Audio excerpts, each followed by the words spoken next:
Boleh ke tukar stevia scalavia dengan madu? Jom kita compare dulu.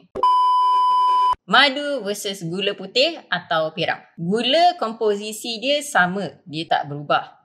Madu dia berubah sebab asal dia datang daripada macam-macam jenis bunga. Dua-dua ni memang manis, tapi komposisi gula 50% glukos, 50% fruktos. Madu pula 35% glukos, 40% fruktos dan 9% sukros. Satu sudu gula ada 46 kalori.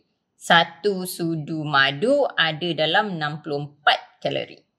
Stevia scalavia 0 kalori. Madu ni juga karbohidrat ringkas. Dia ada minimum amount vitamin, antioksida dan enzim. Scalavia ni karbohidrat tak ada, kalori pun tak ada. Yang nak kurus atau ada masalah kencing manis, satu sudu madu dah cukup dalam satu hari. Tapi kalau nak senang, dapatkan stevia scalavia kat shop kami.